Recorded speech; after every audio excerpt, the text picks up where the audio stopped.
4 intervenants sur le cytotoxique. Du coup, on sera peut-être un petit peu plus court que sur les autres tables rondes. On va commencer avec vous, docteur Maxime Aparui. Vous êtes pharmacien à l'hôpital Avicenne de la PHP. Vous avez une pharmacie qui est unique, centralisée pour tout le GHU. Le GHU, c'est le HUP-SSD. Et puis, on vous écoute sur cette problématique des cytotoxiques. Je me représente, je suis pharmacien hospitalier aux HUPSSD, donc les hôpitaux universitaires Seine-Saint-Denis. Et aujourd'hui, là, je vais parler assez rapidement du circuit des médicaments CMR, donc cytotoxiques, mutagènes et reprotoxiques, et la vision un peu, la gestion un peu de ces médicaments dans une pharmacie à usage intérieur. Alors, c'est vrai que la première question à se poser finalement, c'est comment savoir qu'un médicament est CMR. Donc ça, c'est la question qu'on se pose forcément. Donc ça relève de la compétence du pharmacien parce qu'effectivement, il y a des données dans la littérature, il y a des données, on sait finalement où rechercher ces informations-là. C'est une liste qui est non exhaustive et évolutive. C'est ça qui rend un peu complexe finalement la gestion de ces médicaments. C'est que c'est pas un médicament dans son cycle de vie peut être CMR, ne peut ne plus l'être, mais surtout, et c'est ça le risque, c'est qu'il peut ne pas l'être et le devenir. Mais ça, c'est en fonction des études qui sont menées aussi sur les médicaments. Multiples sources de données, effectivement, donc les RCP, résumés de caractéristiques des produits, ça c'est des documents d'autorisation de mise sur le marché, donc les documents réglementaires d'utilisation des médicaments, c'est ce qu'on retrouve par exemple dans le Vidal. Je ne sais pas si vous avez l'habitude ou la possibilité de le consulter.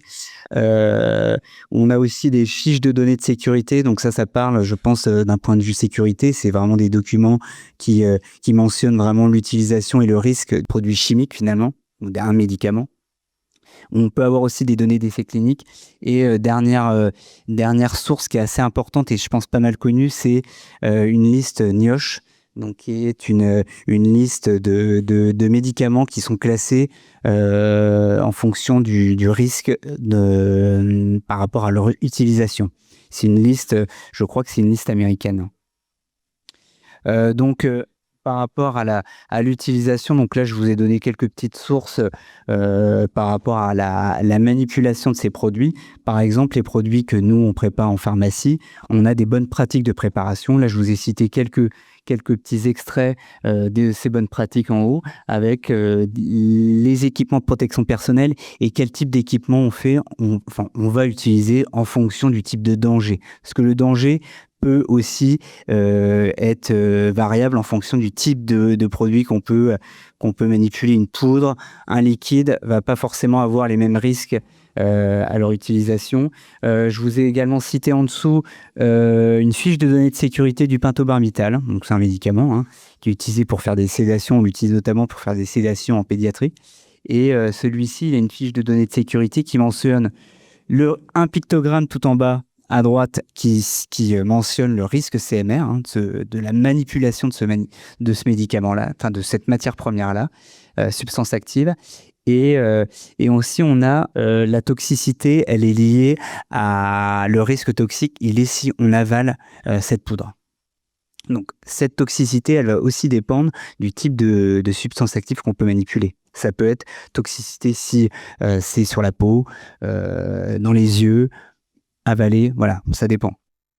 Je vous parlais de la liste NIOSH qui liste les antinéoplasiques ou hazardous drogues, donc les drogues qui sont potentiellement dangereuses, qui liste en fait, donc c'est une liste américaine qui est mise à jour pas si régulièrement. Là, par exemple, celle-ci. Antinéoplasique, c'est les anticancers en fait. Oui, anticancéreux. C'est ça. Donc, qui liste, parce que par définition, un antinéoplasique anticancéreux est dans la liste la plus, qui est considérée comme CMR d'office. Donc par rapport à cette liste, donc qui est mise à jour assez régulièrement, là j'ai cité 2016, mais récemment 2024 il y a une mise à jour. Donc voilà, tous les 8 ans par exemple, là on a eu une mise à jour assez récente. Donc elle liste, voilà, il y a plusieurs tables. Table 1, table 2, table 3. Pourquoi je les cite? Parce que le groupe 1, c'est en fonction du groupe. Et le groupe, par exemple, le groupe 1, c'est ceux qui ont une toxicité CMR avérée. Groupe 2, probable. Et groupe 3, c'est les non-antinéoplasiques qui ont montré des effets sur la reproduction. Donc en fait, voilà, c'est ceux qui ont une tendance. Et il y a aussi un groupe 4, je crois, qui est ceux qui sont sortis c'est ceux qui ont évolué dans le temps.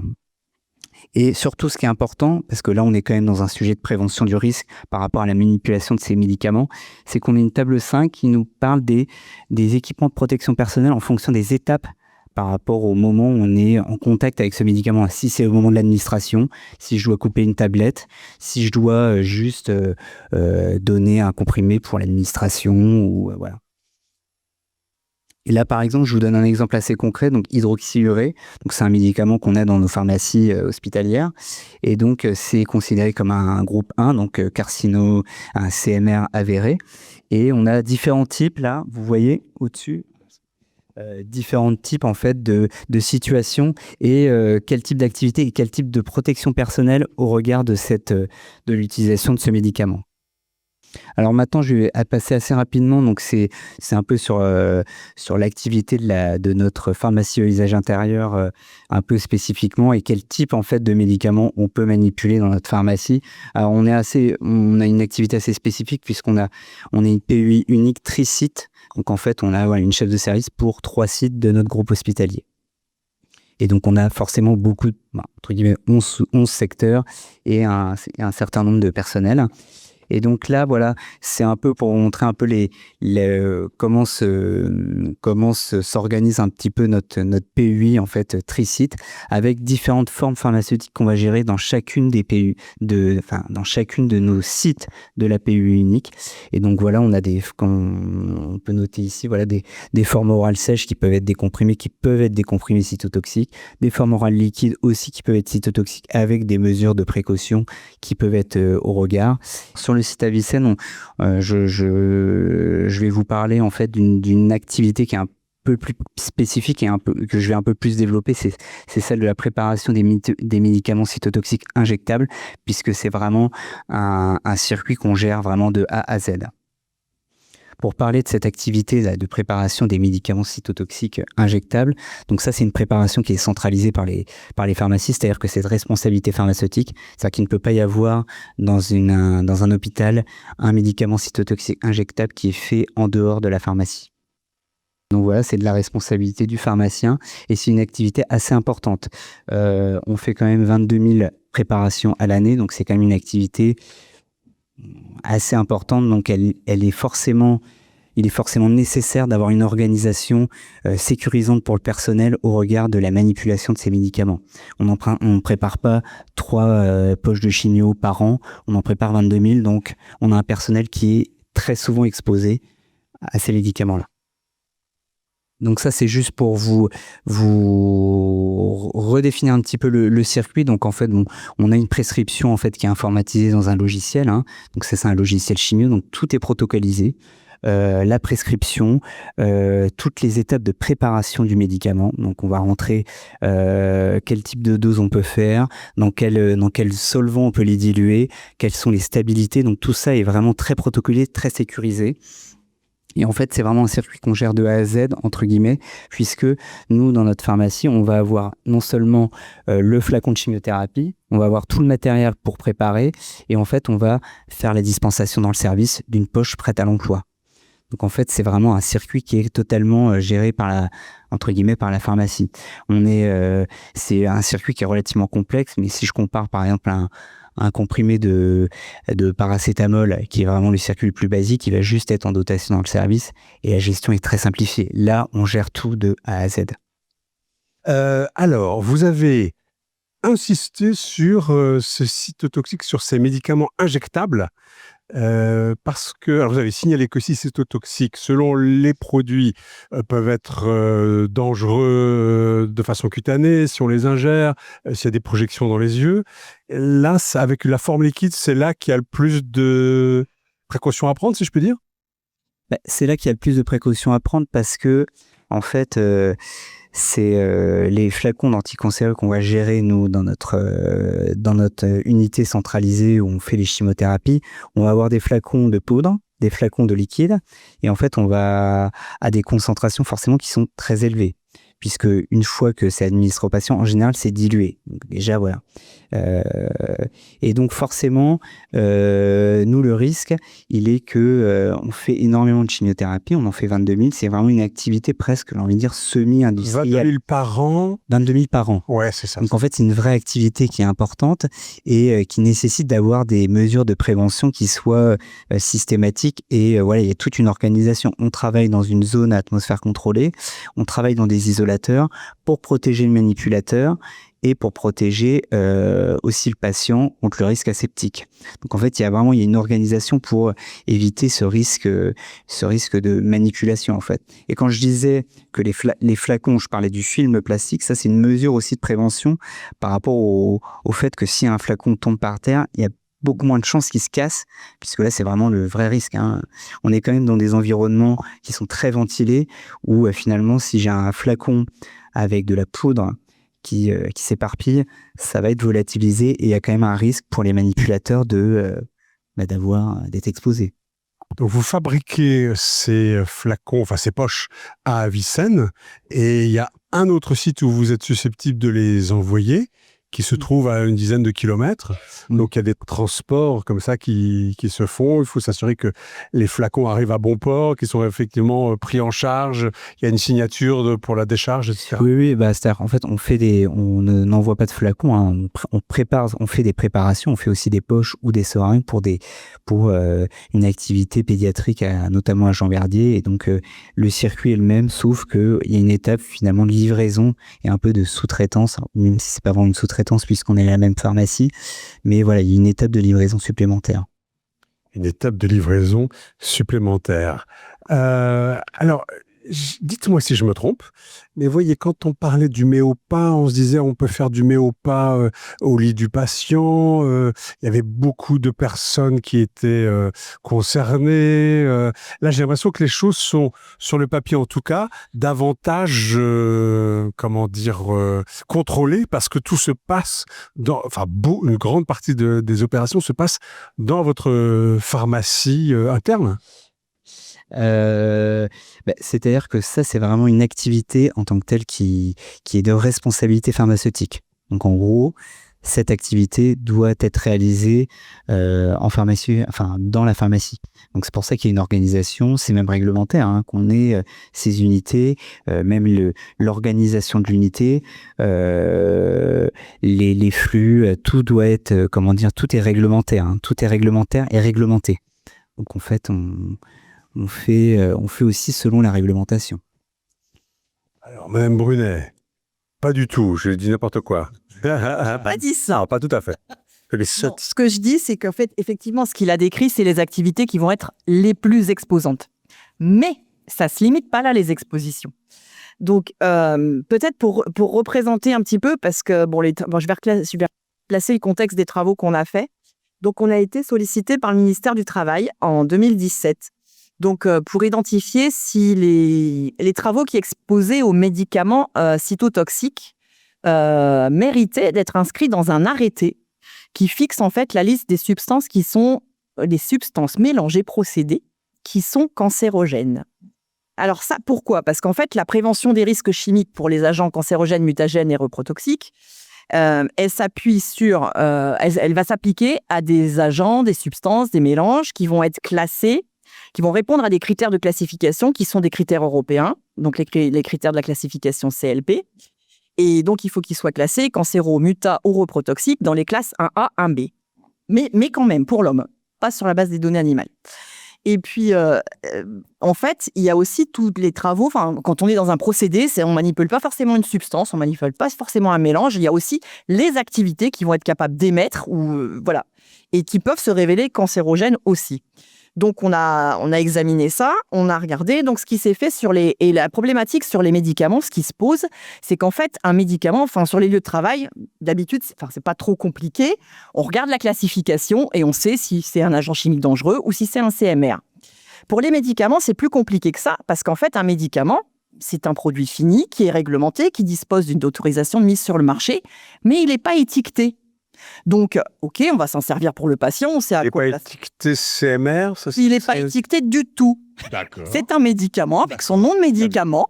Et puis voilà, on sait, il y a toute une liste. Donc on a le résumé de caractéristiques des produits qui a été évoqué, dans lequel on va y trouver l'activité qui est recherchée par le médicament pour soigner. Et puis on va avoir aussi toute une liste d'effets secondaires. Mais sur le lieu de travail, pour savoir ce qu'on applique comme mesure de prévention, on va se référer à une classification. Et cette classification, on ne l'a pas comme ça.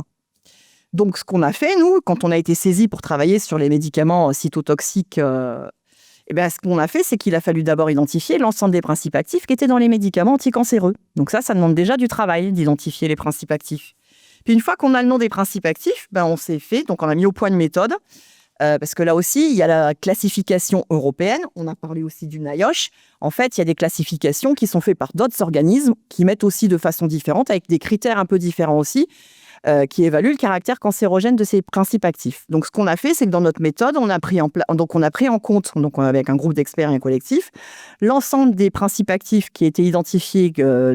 C'est alors que cancéro, parce que nous, on n'était que sur la cancéro pour l'arrêter. On discutera après de l'évolution.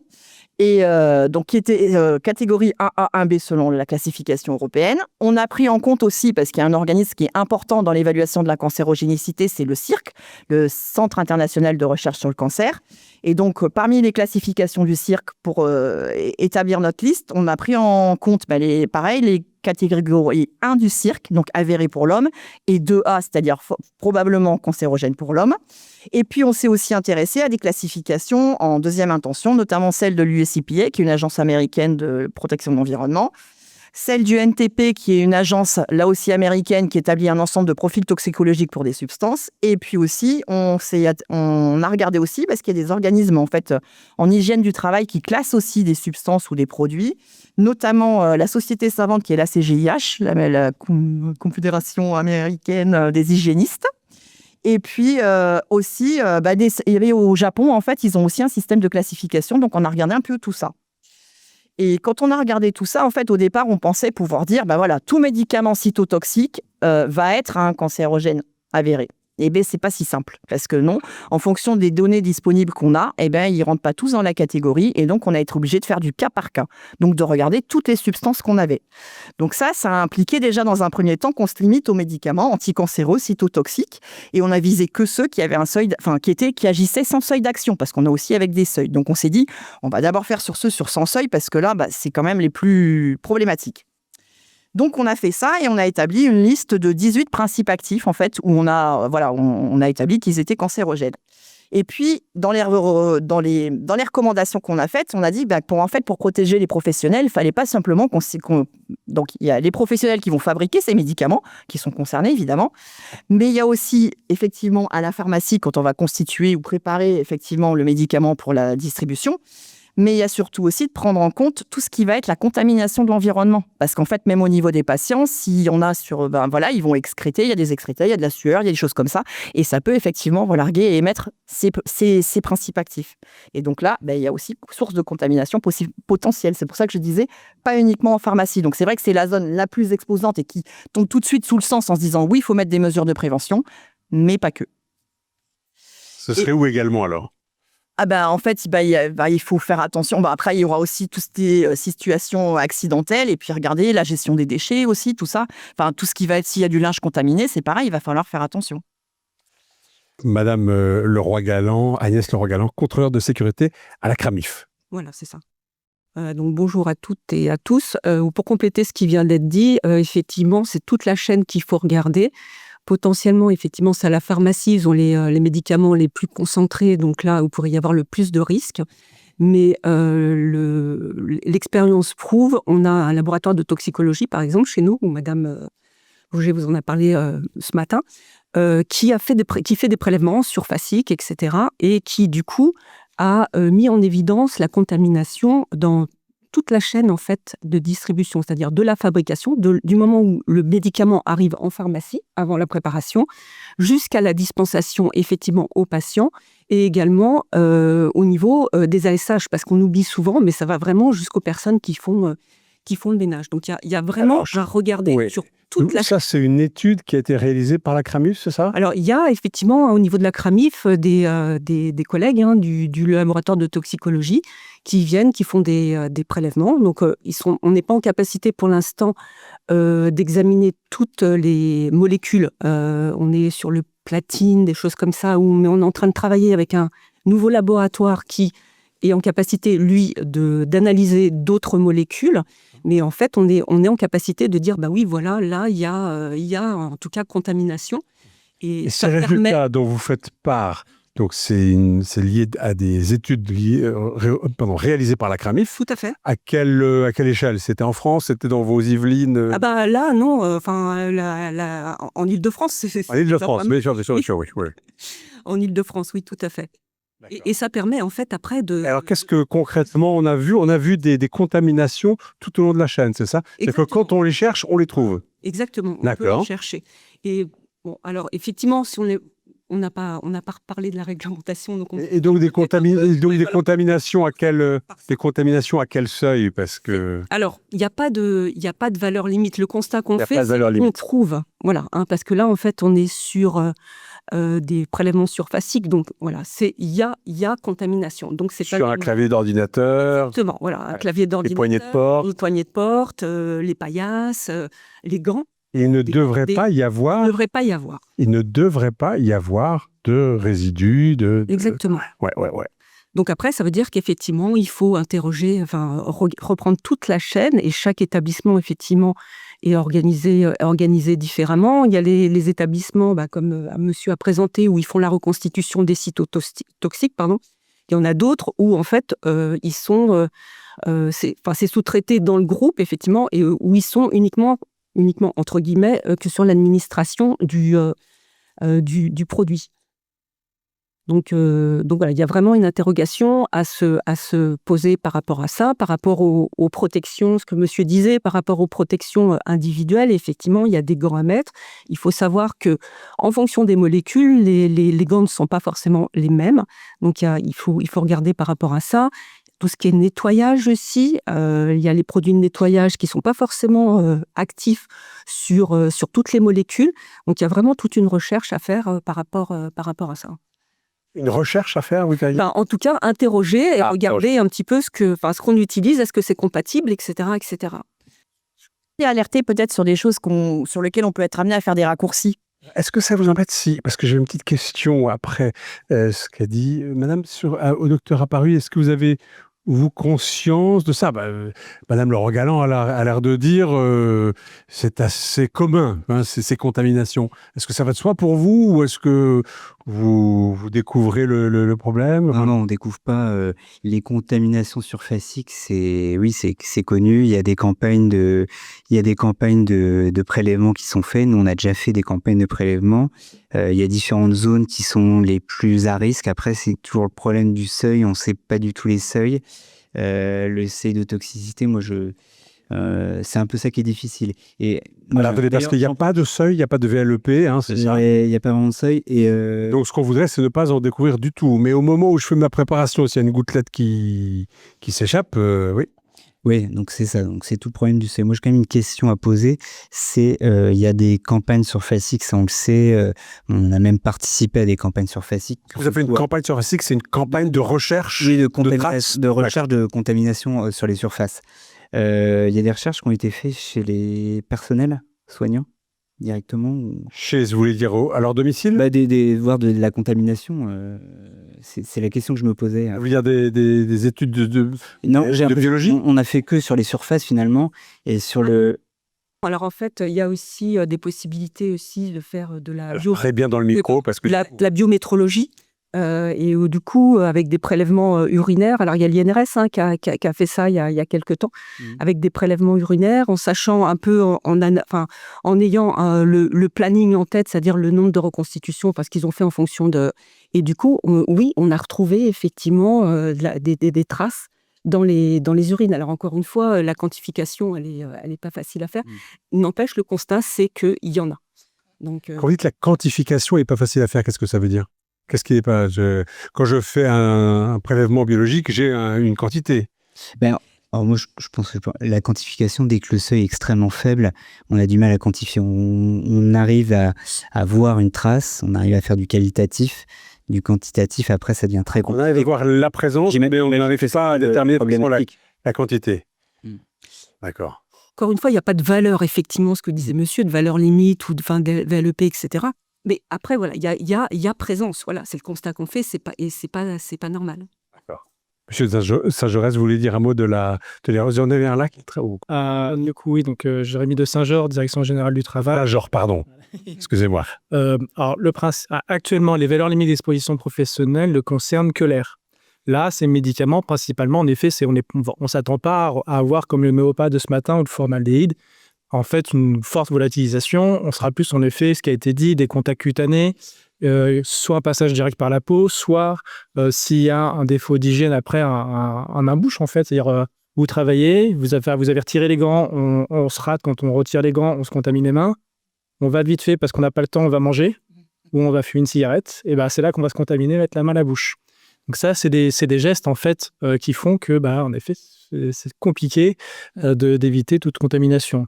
Après, les seuils surfaciques, c'est différent. La question, c'est la quantité que je trouve sur la table, c'est en quoi les réponses représentatives de de la dose à laquelle j'étais réellement exposé. Et c'est là où ces reconstitutions de doses sont compliquées. Et à la fin, en effet, on revient au final au marqueur le plus intéressant, qui est les dosages, en fait, biologiques, donc principalement urinaires ou sanguins. Et là, de la même façon aussi, il faut savoir ce qu'on cherche, parce que la question, c'est si la personne manipule, je vais dire une bêtise, mais peut-être 20 ou 30 molécules, et là, je parle juste de principes actifs, différentes, et pas des excipients. La question, c'est lequel on va chercher. Donc même il y a une décision, on ne peut pas tout chercher d'un coup. Et il faut que les méthodes aient été développées. Donc voilà, ça, c'est la complexité de la chose. Et après, il y a tellement de molécules que sortir des valeurs limites pour tous, ce n'est pas forcément évident. Dans le cas des médicaments, l'intérêt, c'est qu'on a des données qui ont été créées justement pour établir les doses thérapeutiques. Donc c'est là où on peut ne pas avoir le plus de données, mais l'accès à ces données n'est pas simple. Jérémy de Saint-Georges, vous êtes de la Direction Générale du Travail, donc au ministère du Travail, expert coordinateur, risques chimiques et agents chimiques, donc à la DGT. Madame Brunet, j'avais l'impression que vous vouliez ajouter quelque chose ? Alors, sur les cytotoxiques et les médicaments, avec les principes actifs, il y a quand même un truc qui, pour moi, c'est important en termes de prévention, c'est qu'on a parlé de contamination surfacique. Certes, il n'y a pas de valeur de référence pour dire, on va pouvoir transposer et voir à combien la personne, si elle a touché la surface, combien elle va être contaminée. Mais ça, on n'en a pas vraiment besoin. Parce que à partir du moment où on détecte qu'il y a une contamination surfacique, ça veut dire que quelque part, il y a une source potentielle d'exposition. Donc, ça veut dire qu'on doit être alerté en termes de prévention, en disant mais qu'est-ce que j'ai fait pour qu'il y en ait là sur cette surface ? Quels sont les gestes qui ont été mis en œuvre pour que ça arrive là ? Et donc comment je peux faire pour remédier à ça ? Parce qu'il ne faudrait pas qu'il y en ait sur la surface. Il y a ça. Sur la surveillance biologique, c'est pareil. Il n'y a pas de valeur de référence parce que c'est compliqué. Bon, ça, je peux détailler plus tard. Mais ce n'est pas forcément le lieu ici et l'intérêt pour la journée d'aujourd'hui. Il n'y a pas forcément besoin d'avoir des valeurs limites biologiques pour savoir si on est exposé ou pas. Parce qu'en fait, les principes actifs, la population générale, à moins d'être sous traitement, de prendre le médicament qui est concerné, on n'a pas lieu, en dose interne, de retrouver cette substance. Donc, à partir du moment où la substance, elle va être détectée dans le cadre d'une surveillance médicale, des professionnels, pour moi, il y a forcément des questions à se poser sur qu'est-ce qu'il faut que il faut que je cherche quelles sont les sources de contamination. Et ça, ça doit être une alerte qui fait qu'il y a des mesures de prévention à revoir. Voilà. Et après, je voulais dire tout à l'heure qu'en termes, nous, on a travaillé sur les médicaments cytotoxiques qui étaient anticancéreux. Mais là aussi, il y a peut-être des idées des raccourcis qui sont faits. Il ne faut pas garder en tête que ces médicaments anticancéreux, on va les retrouver que dans les services d'oncologie. Voilà, parce qu'en fait, un médicament, il a aussi d'autres indications. Et donc, ces médicaments anticancéreux, on peut les retrouver dans d'autres services comme de la rhumato, de l'immunologie, de la néphro, de la dermato. Des principes actifs qui sont communs, c'est ça que vous dites ? Oui, en fait, l'indication, c'est certes, ça peut être un anticancéreux, mais il peut être utilisé pour traiter d'autres pathologies. Et peut-être à des dosages aussi différent. Après, moi, je suis pas médecin et je mets pas sur le marché des médicaments.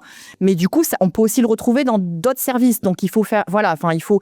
Et alors là, je vais rebondir la balle avec Jérémy de Saint-Georges, parce qu'en fait, donc du coup, notre expertise, en fait, ce qu'on a fait avec la liste des 18 substances, elle a servi du coup à la Direction générale du travail pour porter ses travaux au niveau européen. Et ça a enclenché d'autres travaux, parce que nous, on avait alerté aussi sur le fait que certes, il y a des médicaments, les médicaments anticancéreux, oui, ils peuvent provoquer le cancer chez des gens qui n'ont pas lieu d'être traités, parce que là, on a une balance bénéfice-risque, donc là, elle est pesée. Mais le professionnel exposé, lui, il n'a pas de bénéfice-risque, là, il a plutôt les risques. Et du coup, ce qu'on a dit, c'est qu'aussi ces médicaments anticancéreux, il y a aussi par contre, certes, ils vont être anticancéreux et donc potentiellement cancérogènes, mais ils peuvent aussi être protoxiques. Et donc là aussi, c'est pas même risque et ça, il faut aussi le garder en tête. Et donc, ça, c'est quelque chose que vous n'avez pas étudié. Hein. ça, je ne l'ai pas étudié. Voilà, parce que le travail qui était demandé, c'était de regarder s'il y avait d'établir une liste de médicaments qui méritaient d'être inscrits à la liste de substances cancérogènes. Mais grâce à cette expertise, la DGT a porté les travaux à l'Europe. Et là, depuis, en fait, ils ont établi une liste donc indicative qui va servir sur la prévention, puisqu'on a toute une liste de principes actifs qui est listée, et pour lesquels, a priori, la Commission et les partenaires sociaux et les ministères ont travaillé pour identifier plus facilement les médicaments dangereux, mais pour les C, M et R. Alors, Madame Le Rogalin. Juste pour compléter par rapport à la fertilité, etc., c'est quand même admis, et il y a eu des études sur des cohortes, etc., sur le personnel soignant, où les avortements spontanés, il y en a plus que dans la population. Donc, il y a quand même un risque, clairement, par rapport à la reproduction, etc. Enfin, donc, là-dessus, c'est sans ambiguïté, on a les éléments. Alors, Monsieur de Saint-Georges, vous, à la DGT, à la Direction générale du travail, l'une de vos actions, c'est justement d'être présent, d'être une voix au niveau européen pour porter des questions, porter des problématiques, essayer de faire avancer la réglementation européenne, etc. Et il y a tout un... Voilà, en coordination aussi avec l'ANSES, avec les travaux de l'ANSES, finalement, on arrive à avoir des dialogues, des discussions pour faire avancer la réglementation. Vous connaissez très bien ce qui s'est passé là ces dernières années et il y a des résultats. Il y a des résultats. Alors, en effet, constat, c'est ce qui a été montré au tout début, enfin, le docteur Aparoui, c'est que un produit chimique classique, c'est-à-dire que au labo d'Anapat, on prend la bouteille le bidon de formol, vous avez un étiquetage qui est très clair et ça vient avec une fiche de données de sécurité. Et en effet, les médicaments et d'autres produits ont des dérogations, ce qui fait qu'ils n'ont pas ce classement, ils n'ont pas cet étiquetage, il n'y a pas cette fiche de données. Derrière, ça c'est la réglementation de mise sur le marché. Et à côté de ça, on a une réglementation au travail qui, elle, s'appuie en fait sur ces identifications des dangers pour mettre en responsabilité l'employeur. Parce qu'il ne faut pas oublier, aujourd'hui, en fait, je ne sais pas s'il y a des directeurs de péto qui sont là ou autres, mais les premiers responsables, c'est eux pour, en fait, animer et lancer justement la prévention. Donc, on a eu des gens très actifs dans leur service, je pense, qui ont amené cette prévention, mais le premier responsable, c'est l'employeur qui doit donner les moyens et autres. Et pour que lui-même, en fait, aussi, lui-même sache que les produits sont dangereux, comment il fait ? Et c'est pour ça qu'on avait demandé à l'ANSES initialement, vu qu'on avait un flou en fait sur l'application, est-ce que ces médicaments, est-ce qu'on peut leur opposer en fait la réglementation risque chimique ? Donc ça, c'est une question qu'il y avait en fait partout en Europe. Et nous, à l'ANSES, on leur avait posé la question, est-ce que nous, on peut le mettre dans ce fameux arrêté qu'on a, qui nous permet de rattraper ces écarts, qui nous avait permis notamment de classer le formaldéhyde en 2006, 10 ans avant l'Europe. Et donc, les discussions européennes, tous les pays, je pense, ont eu les mêmes alertes simultanées, les études qui ont montré les impacts sur la santé des soignants du fait des médicaments. Et le sujet est monté à peu près en 2017 en disant il faut que la Commission européenne travaille dessus. Arrivé en 2022, on a eu à nouveau des discussions dans le cadre d'une autre directive. Et là, ce qui a été assez majeur et ce qui, du coup, nous a permis de ne plus avoir à se reporter sur ce fameux arrêté, c'est une déclaration conjointe en fait, du Conseil et du Parlement qui dit les médicaments qui ont des substances cancérigènes, mutagènes, reprotoxiques rentrent bien dans le cadre de la réglementation pour ces substances. C'est fait qu'on n'a pas besoin de rentrer par cet arrêté. Par défaut, il n'y a pas de problème juridique. On peut opposer à l'employeur le fait de ne pas avoir protégé en fait, les travailleurs par rapport aux requis de ces réglementations qui vont plus loin qu'un agent chimique classique.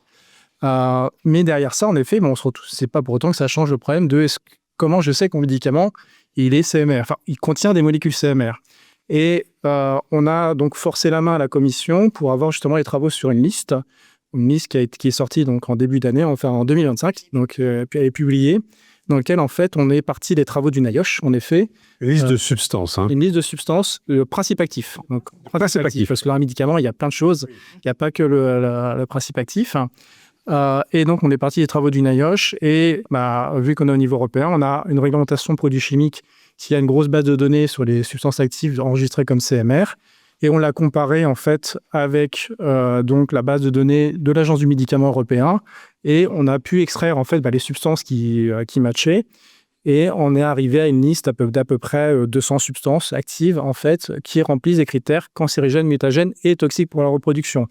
Après, ça reste toujours une problématique de dose. C'est comme d'habitude, hein, c'est-à-dire des concentrations, etc. Mais au moins, il y a une alerte qu'on peut porter justement au travers des services. Je pense que c'est pas pour autant que ça va être simple, parce que juste manipuler une liste de principes actifs, c'est pas pour autant qu'on peut facilement identifier les médicaments dans lesquels ils sont présents, mais c'est un premier pas, en fait, déjà, à ce niveau-là.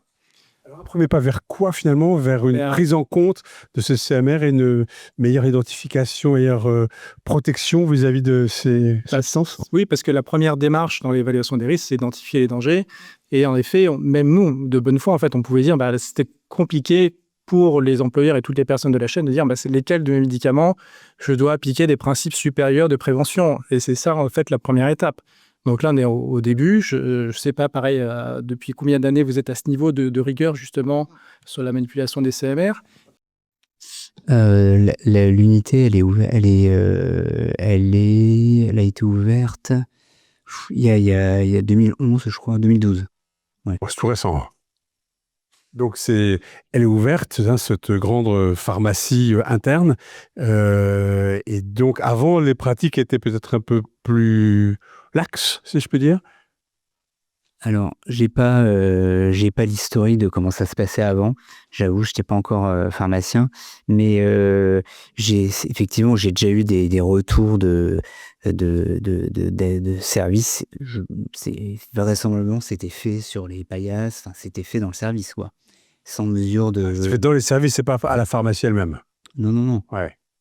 Donc, on imagine avec des niveaux de protection qui n'étaient pas ceux que vous mettez en avant. En plus, c'est des médicaments qui sont toxiques aussi pour les patients s'il y a des erreurs de préparation. Donc, il pouvait aussi y avoir des... voilà, c'était... le risque était... Là, c'est vrai qu'on définit un risque a l'air qui est maîtrisé. Forcément, oui, il y a des définitions qui sont pas bien décrites, mais là, il y a des mesures de prévention qui sont mises en place, qui sont réglementaires et qui sont peut-être pas assez définies sur certains points, mais voilà. Madame Leroy-Galland. Oui, effectivement, ces dernières années, il y a quand même eu des évolutions, en tout cas pour la reconstitution des cytotoxiques. On voit, parce qu'enfin, du coup, moi, j'ai une certaine ancienneté dans l'institution, et donc effectivement, j'ai eu des établissements qui reconstituaient sur le plan de travail. Donc maintenant, effectivement, c'est beaucoup plus contrôlé. Donc on est avec des isolateurs dans la plupart, effectivement, des établissements. Par contre, un isolateur, c'est quoi concrètement? C'est un environnement en fait clos. On dit qu'on travaille en système clos, c'est-à-dire qu'on est dans un environnement en fait où il n'y a jamais d'intervention avec l'extérieur entre guillemets. Donc il n'y a pas de risque microbio, il n'y a pas de risque pour le manipulateur. C'est une espèce de boîte à gants. Boîte à gants. Enfin, ouais. Ça c'est le. Il ressemble. Ah, il y a la photo. J'ai une photo. Enfin, une boîte à gants bien améliorée quand même. Par contre, nous, on attire l'attention sur le fait qu'il y a quand même un certain nombre d'isolateurs qui sont, l'intérieur est en surpression pour protéger effectivement le produit. Mais quid s'il y a des micro-fuites au niveau des gants ou des choses comme ça, par exemple, et que du coup, l'opérateur peut être, lui, contaminé par les produits. Donc, là, il y avait entre l'ARS qui préconise effectivement pour la sécurité du produit que ça soit en surpression, et que nous, on est plutôt à dire, on préférerait que ça soit en dépression parce qu'on protège, voilà. Donc, c'est toujours bénéfice. Oui, voilà, les balances, comme ce matin, c'était abordé par l'autre personne. Je réagis là-dessus. Effectivement, il y avait une réglementation qui était dépression ou surpression dans les isolateurs. Ça a un petit peu évolué vers surpression. Ça évolue vers surpression. Aussi parce qu'il y a une balance il y a la balance bénéfice-risque qui est que en dépression, il y a un risque en fait que tous les contaminants de l'intérieur de la zone de travail rentrent aussi dans l'isolateur et risquent de contaminer. Donc c'est vrai que c'est une balance bénéfice-risque qui est... Ouais, justement, c'est un point que je voulais voir sur la balance, parce que c'est vrai que ce matin, on a parlé aussi la balance risque pour l'usage du Méopa, entre l'intérêt vraiment pour le patient. C'est quelque chose aussi qui a été discuté, c'est-à-dire que, alors, dans une directive, on a les articles classiques, donc c'est comme un article qu'on a dans le Code du travail ou autre, donc c'est les arrêtés obligatoires. Par contre, on a ce qu'on appelle les considérants qui éclairent en fait sur l'intention des gens qui ont écrit le texte, sur comment est-ce qu'il faut un peu l'interpréter et l'appliquer. Donc, dans les principes de prévention, le premier, en fait, on en a parlé tout à l'heure, c'est la substitution. C'est le plus simple, c'est de retirer en fait ce qui est dangereux. Le problème, c'est que là, on va pas retirer à un patient la meilleure option de traitement. Et ça, c'est quelque chose qui a été assez clair, en fait, au niveau du considérant, de dire que le principe de substitution ne doit pas s'opposer à l'accès au patient au meilleur traitement possible. C'est-à-dire que c'est pas pour autant qu'on doit... c'est un point assez important, je pense, ici, dans les discussions d'aujourd'hui. Donc, c'est à nous de tout mettre en place pour que ce médicament soit utilisé le mieux possible pour le bien de tout le monde, en fait, pour les gens des deux côtés. Et voilà alors le principe. Et après, un dernier tout petit point, et après, je laisse la parole. Donc, en plus de cette liste, en fait, au niveau européen aussi, il y a eu un guide qui a été établi. Donc, il est sorti en 2023, mémoire, mais on attend toujours la traduction française. Voilà, donc c'est, je pense, plus un guide d'inspiration, parce qu'après, il faut le adapter au contexte français. Mais en effet, par rapport à ce que disait Dominique, c'est que dans ce guide, on a essayé de prendre toute la chaîne, c'est-à-dire même de la production, même au niveau de l'usine, au tout début, jusqu'à la mise en déchets, y compris aussi l'ambulatoire. Parce qu'on a aussi ces interventions-là, et la manipulation des déchets, là aussi on peut se recontaminer, mais avec des poches qui restent et autres, et c'est là aussi on peut avoir des fortes contaminations. Vous l'avez dit, en plus, vous préparez vos poches justement avec une partie avec un liquide, donc du NSL qui évite qu'on ait une première goutte en fait très concentrée. Donc voilà, c'est toutes ces choses-là qui ont été un peu vues dans ce guide. C'est ça, un contexte global à prendre en compte, quoi. Madame Brunet, un mot? Et puis après, on passe à vos interrogations. Juste aussi à une chose, c'est qu'aussi dans le cadre de ces médicaments-là qui sont utilisés, il faut aussi pas perdre de vue et peut-être faire attention, parce qu'il y a de plus en plus d'hospitalisations à domicile aussi maintenant. Et comme on l'a vu, les surfaces contaminées, ça peut être les draps, ça peut être des choses comme ça. Donc, après, je sais que nous, on avait auditionné des gens de la HAD qui étaient très sensibilisés là-dessus. C'est aussi peut-être de penser aussi à prévenir aussi les gens qui sont soignés après chez eux, parce que quand c'est dans un contexte aussi un peu personnel, il y a aussi d'autres membres de la famille qui sont pas forcément malades, et il faut essayer de prendre un certain nombre de précautions. Ce que vous disiez, à travers la transpiration aussi, on peut... voilà, donc il y a des précautions qui sont indiquées aux personnes concernées. Donc, merci pour tous les travaux que vous faites. Quand on est médecin du travail, ce que l'on peut interroger, c'est le niveau de conscience des agents du risque encouru. Donc, autant les préparateurs en pharmacie qui travaillent dans les unités de reconstitution sont très au fait des risques, très au fait des EPC, des EPI, etc. Autant au sein des services, les infirmières, les aides-soignantes, les cadres, je ne vais pas dire les médecins parce que bon, mais peut-être aussi, ignorent complètement tous ces risques. Le plus souvent, notamment les femmes, c'est quand elles sont enceintes de 3 mois qu'elles viennent nous voir pour nous dire « Ah bah oui, mais je pose des chimios, il y a un risque ». Et donc, c'est un peu tard, madame. Voilà. Donc, en fait, tout ça, ça doit être enseigné dans les IFSI, ça doit être seriné à chaque fois qu'on rentre dans un service où on utilise des substances cytotoxiques. Et il faudrait qu'il y ait plus de médecins du travail, plus de préventeurs des risques chimiques. Et en plus, alors, les gens qui travaillent fixent, mais il y a aussi tous les intérimaires. Comment ils sont suivis, comment ils sont formés, comment ils sont encadrés. Il y a des pharmacies à la PHP où il y a des intérimaires qui sont mieux formés que les préparateurs. Tout à fait. Que les préparateurs. Parce qu'ils ont pris des missions très longues, qui se sont passionnés pour ce qu'ils faisaient et qu'ils ont acquis ces principes de précaution. Voilà. Merci, madame. éventuellement juste pour réagir. Allez-y, monsieur. Je suis entièrement d'accord avec vous, hein, cette sensibilisation, elle manque. C'est à travers ces thématiques que j'ai abordé un peu plus le monde hospitalier, mais en effet, je pense les gens n'ont pas la conscience ils savent qu'en fait, les médicaments qu'ils manipulent, ils ont potentiellement des effets secondaires. En fait, sur le patient, ils ne se posent pas la question, est-ce que moi, je peux avoir les mêmes si je suis contaminé? Donc, tout à l'heure, j'ai rappelé le rôle de l'employeur. En effet, de toute façon, on est censé être averti des risques sur le poste. C'est là qu'il y a un problème. Maintenant, en disant ça ne résout pas le schmilblick.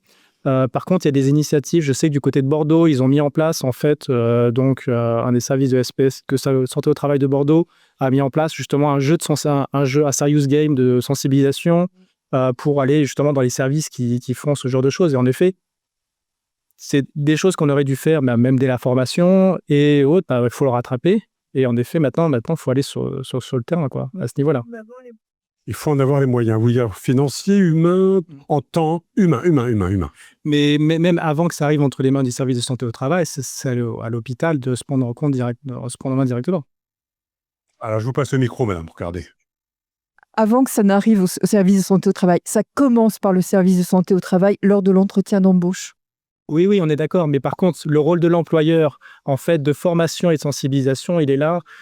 Et d'autant plus, vu qu'on est sur les cancérigènes, mutagènes, reprotoxiques, en effet, il y a une information à la préalable du poste. Et après, dans des faits de passage, parce qu'on rentre dans des gens qui sont en suivi individuel renforcé. Et donc, en effet, c'est là où on a cette vérification d'aptitude qui rentre, on revient là-dedans. Mais je pense que il est intéressant de remettre aussi un peu en responsabilité, de leur rappeler que là, on a la chimie, l'exposition au risque chimique, ils avaient en tête les détergents, je pense, la bodanapate, ainsi de suite, mais moins l'aspect médicament. Et là, en effet, il faut le faire remonter. Juste pour compléter aussi, parce qu'on a été un peu surpris quand on a fait l'expertise sur les cytotoxiques. En fait, on a beaucoup travaillé effectivement sur tout ce qui était milieu un peu hospitalier. Puis en fait, on s'est rendu compte, nous, à l'agence, on a aussi la partie médicaments vétérinaires. Et en fait, on s'est dit, on ne peut pas s'interdire. On n'a pas regardé que le médicament humain. Du coup, on a dit, et le vétérinaire.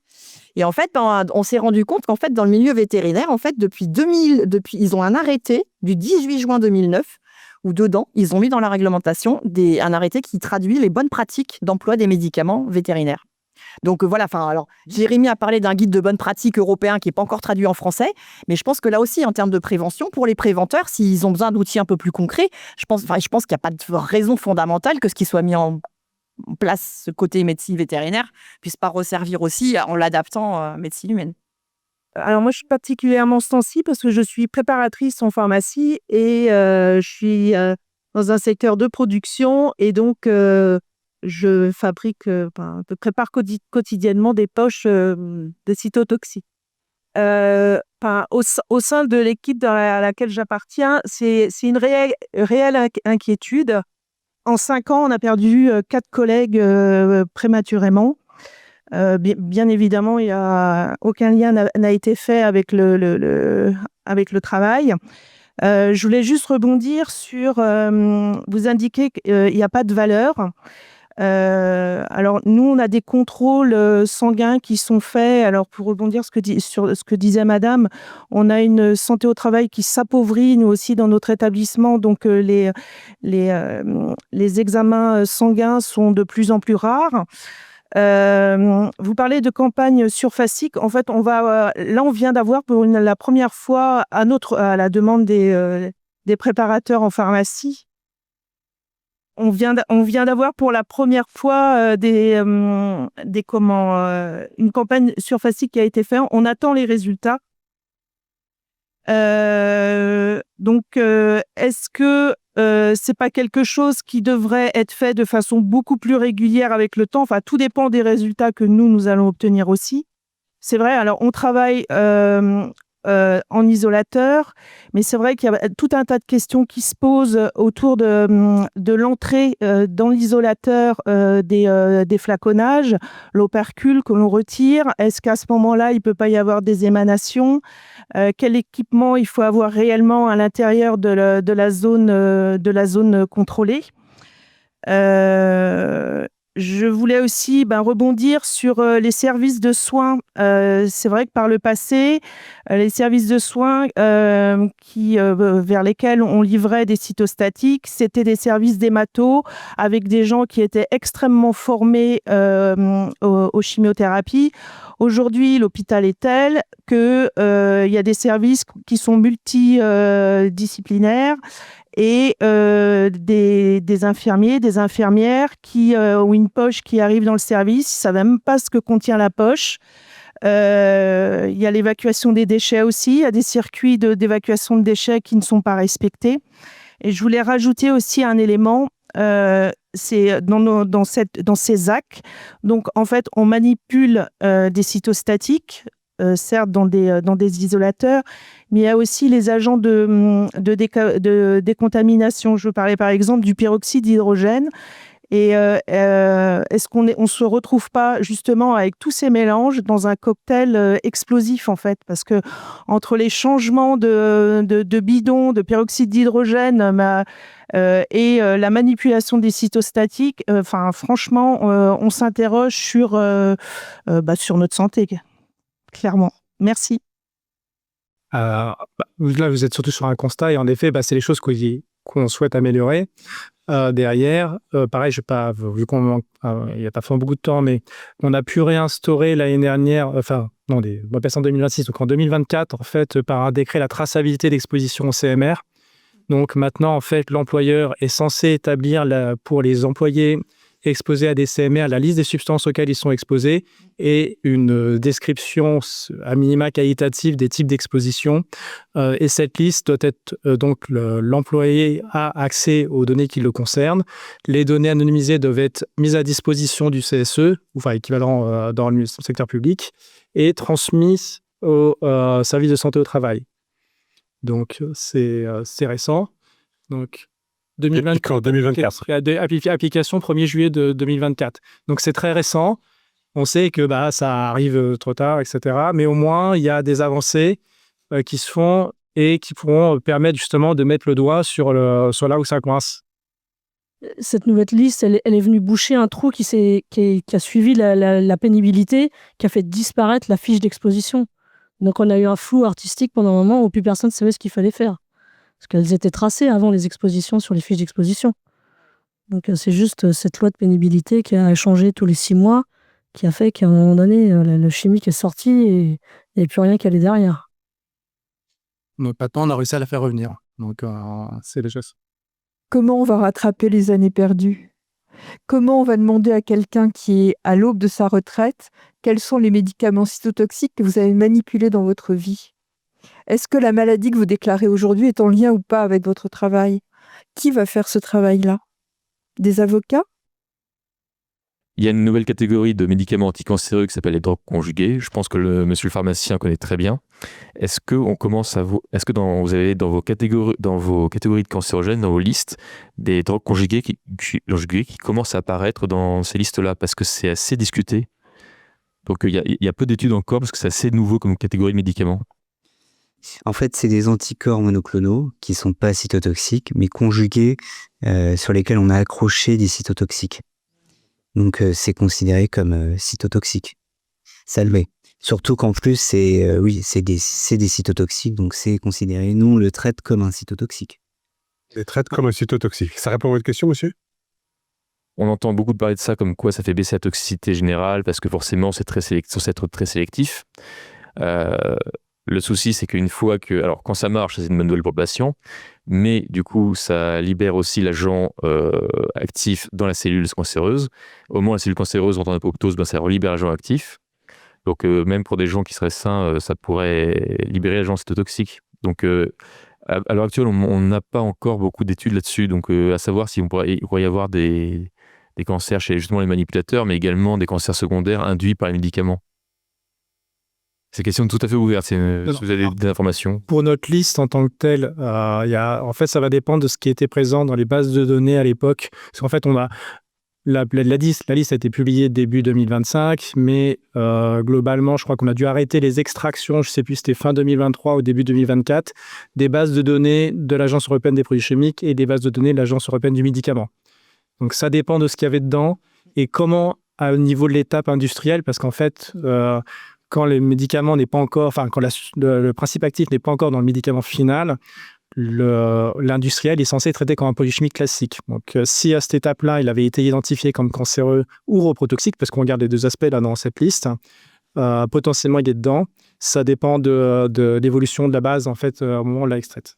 C'est-à-dire que le travail qui a été fait au niveau européen, c'est vraiment une comparaison des bases de données. On n'a pas interrogé le scientifique parce qu'on n'aurait pas pu regarder, je ne sais plus, les 2000 substances des CMR qu'on avait peut-être dans la base, etc. C'est vraiment une comparaison de bases de données et après l'application de 2-3 critères qui ont été faits, mais...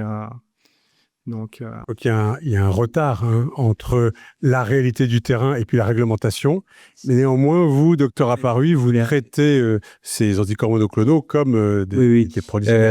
Juste, c'est alors ça, peut-être que vous pourrez me donner la réponse. C'est donc il y a un anticorps monoclonal, il est conjugué avec une substance active qui est un principe actif, mais qui n'est pas utilisé seul en dehors de ce couplage.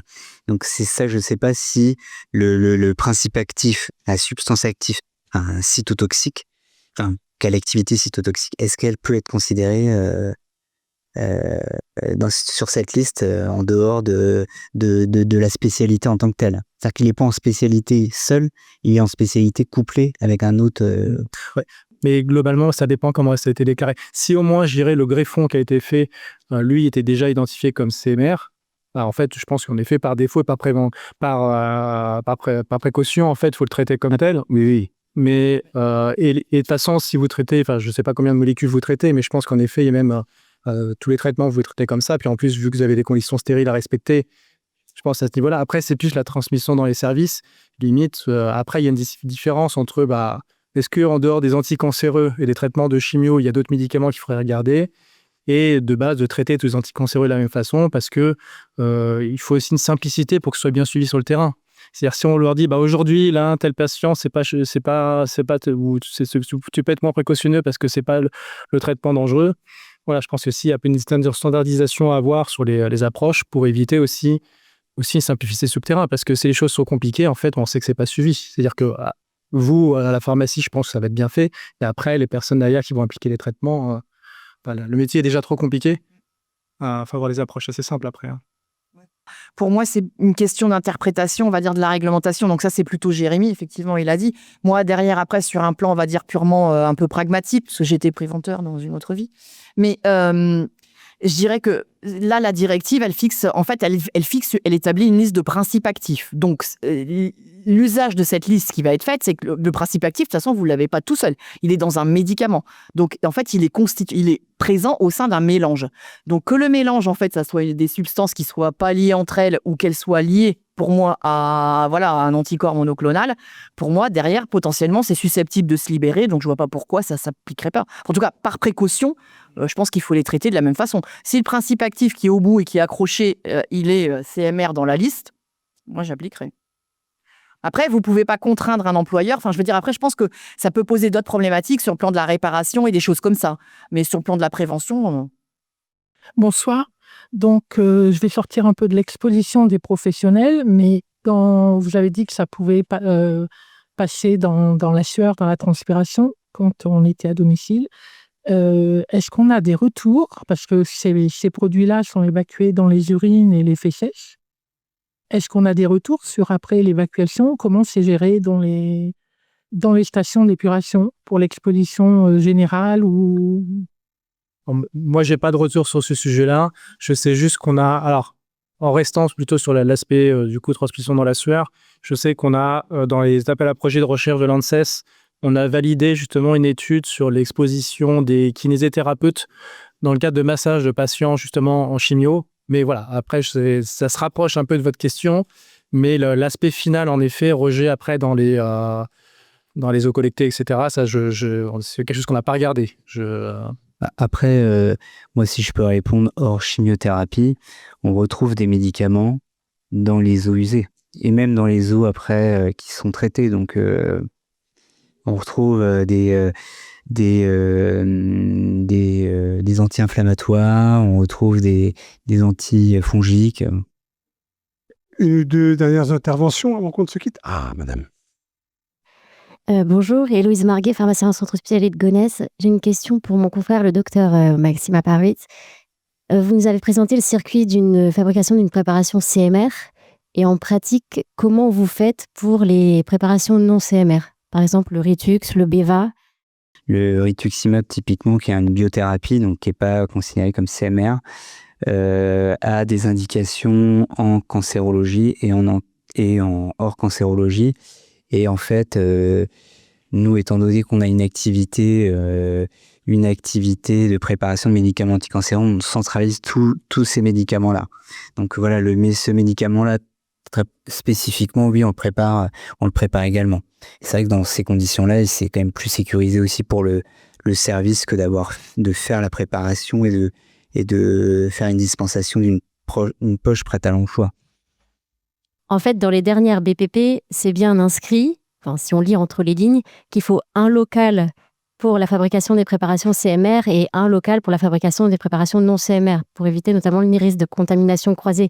Donc même si c'est avisé de traitement de cancer, on devrait devoir les préparer distinctement. Oui, totalement d'accord. D'ailleurs, on a dans la photo, vous avez vu, il y a 2 isolateurs et les flux ne sont pas mélangés. Il y a toujours un flux anticorps et un flux cytotoxique. Oui, voilà, c'était juste ce que je voulais savoir. Oui. Vous utilisez un ISO pour les CNR et un ISO pour les non-CMR. Voilà, il y a un flux. Hein. Vincent Desmarco, je suis aussi pharmacien au centre hospitalier de Gonesse. Moi, j'ai plutôt une question concernant la liste qui était sortie, européenne. Je ne savais pas qu'il y avait une liste européenne qui était sortie. Mais je suis rapidement allé sur cette liste et je me dis, une fois qu'on a cette liste, qu'est-ce qu'on fait? Parce qu'en fait, il y a n'importe quel médicament dessus. Donc, j'ai envie de dire que ça devrait pouvoir se généraliser à tous les services et toutes les infirmières devraient avoir finalement les mêmes recommandations de prévention en fait vis-à-vis de ces médicaments. Il y a des médicaments tout venant qui sont vraiment quelque chose d'utilisé quotidiennement dans tous les services de soins. Là, j'ai vu qu'il y avait de la rosuvastatine. Donc, la statine, c'est un hypolipomien qui est utilisé, mais très, très couramment. Il y a vraiment toutes sortes de produits qui sont reprotoxiques.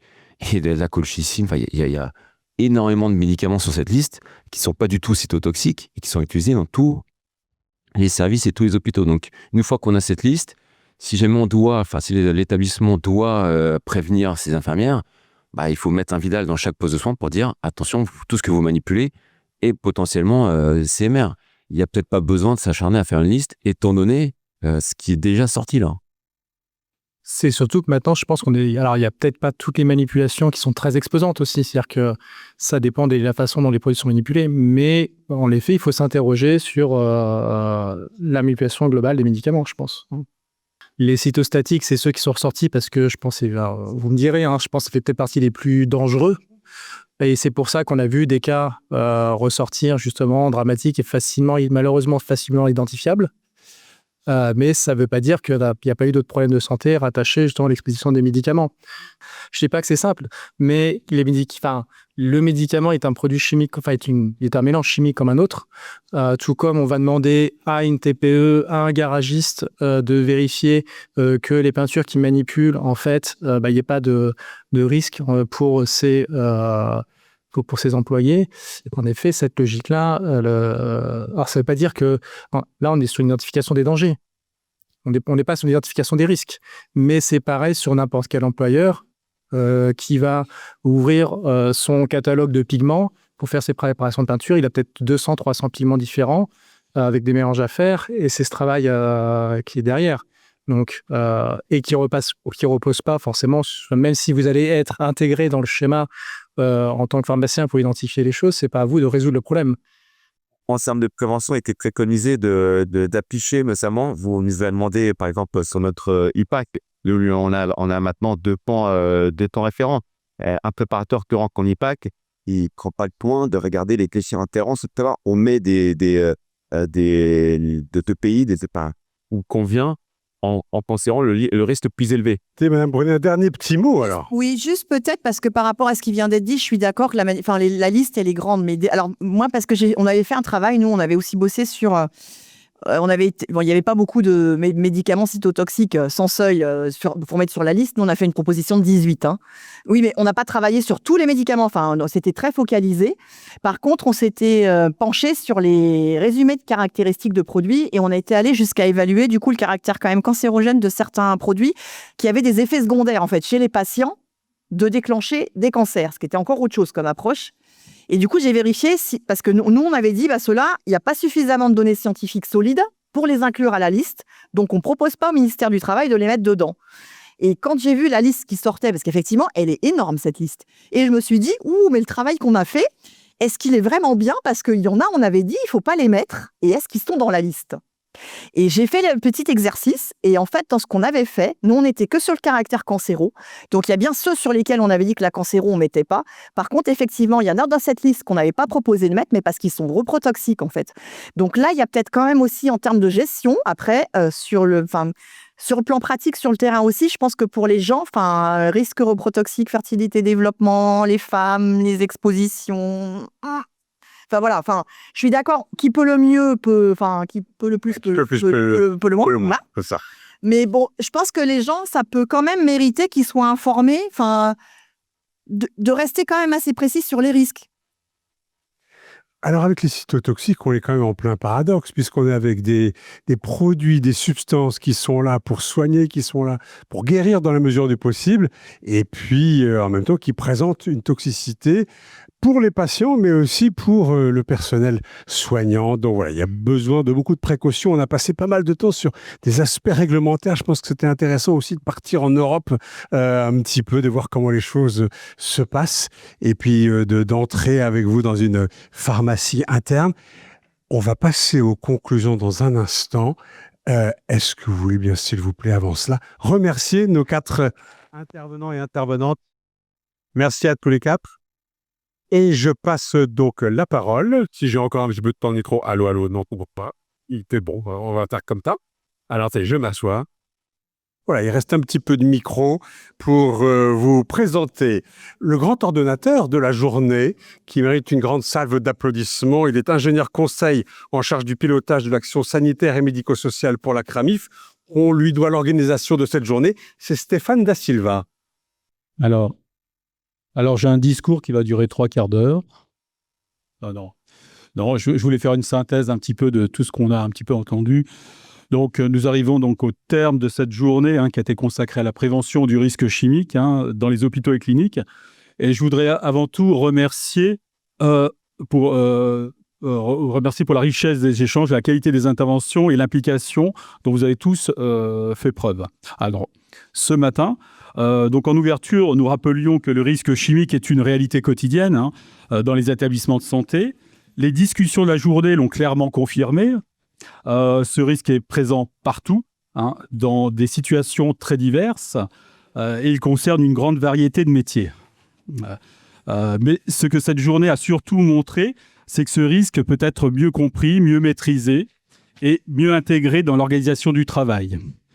Alors, au fil des tables rondes, il y a plusieurs enseignements forts qui se dégagent. J'en ai retenu 3. D'abord, la prévention commence par la connaissance réelle du travail. Comprendre comment les produits sont utilisés, dans quelles conditions, par qui et avec quelles contraintes. Qu'il s'agisse du méopa, du formaldéhyde, des cytotoxiques ou des pratiques de nettoyage, les retours d'expérience qu'on a eus, qui ont été présentés aujourd'hui, montrent combien l'analyse fine des situations de terrain est indispensable pour agir de manière efficace et durable. Ensuite, les solutions existent. Elles ne sont pas théoriques, elles sont déjà mises en œuvre dans certains établissements, comme on a pu le voir aussi, des captations à la source, des aménagements de locaux, des achats de matériel, des évolutions de pratiques, des réductions de l'usage de certains produits, des alternatives plus sûres, une meilleure organisation du travail. Donc ces solutions demandent parfois des investissements. On a beaucoup parlé de budget, souvent du dialogue, toujours de l'accompagnement, mais elles produisent des bénéfices très concrets pour la santé des professionnels et la qualité du travail. Alors, autre point crucial et essentiel, la prévention ne peut pas être portée par une seule personne ou un seul service. Et tous les échanges l'ont bien montré. Elle repose sur le collectif, la direction, l'encadrement, les professionnels de santé, les pharmaciens, les services techniques, les soignants, les équipes de nettoyage, les préventeurs, les services de santé au travail. Tous ont un rôle à jouer. Les échanges aujourd'hui ont montré que les démarches les plus efficaces sont celles qui se construisent ensemble, à partir des réalités du terrain et dans un climat de confiance. Cette journée nous rappelle aussi que prévenir le risque chimique, ce n'est pas une contrainte supplémentaire, mais un véritable levier. Un levier pour protéger les professionnels, améliorer les conditions de travail, renforcer la sécurité des soins et plus largement contribuer à des établissements plus solides et plus attractifs. Dans un contexte de forte tension pour le monde hospitalier, c'est un enjeu majeur. Je tiens à souligner la qualité des échanges avec la salle, vos questions, vos retours d'expérience, parfois vos interrogations ont donné tout son sens à ce colloque. Il montre que ces sujets sont au cœur de vos préoccupations et qu'il existe une vraie dynamique collective autour de la prévention du risque chimique. Ce colloque n'est pas une fin en soi. Il doit être vu comme un point d'appui pour poursuivre les démarches engagées, pour nourrir vos réflexions, pour faire évoluer les pratiques dans vos établissements. Les idées, les exemples et les contacts partagés aujourd'hui ont vocation à vivre au-delà de cette journée. Alors, la CRAMIF, avec ses équipes d'ingénieurs conseils et de contrôleurs de sécurité, aux côtés de ses partenaires, les services de santé au travail, l'ADRIETS, l'ARS et l'ANSES et autres, resteront mobilisés pour accompagner ces dynamiques, soutenir les établissements et favoriser la diffusion des bonnes pratiques. Donc, avant de conclure, je souhaite remercier Madame Gardin, Madame Tarin, Monsieur Calvaire de la PHP1 pour avoir mené ce projet à bien avec nos équipes de la CRAMIF. Je souhaite remercier chaleureusement l'ensemble des intervenants pour la qualité de leur contribution. Monsieur Debrem, l'animateur de cette journée. Donc les équipes de l'hôpital européen Georges Pompidou pour leur accueil, ainsi que toutes celles et ceux qui ont contribué à l'organisation de cette journée. Alors, on a Madame Bandarme, Madame Grenet, Madame Quinton de la communication, de la CRAMIF. Donc, merci à vous tous et tous pour votre présence et votre engagement. Donc, je vous souhaite un très bon retour et surtout une poursuite concrète des échanges et des actions engagées aujourd'hui au service de la santé des professionnels et de la qualité des soins. Je vous remercie.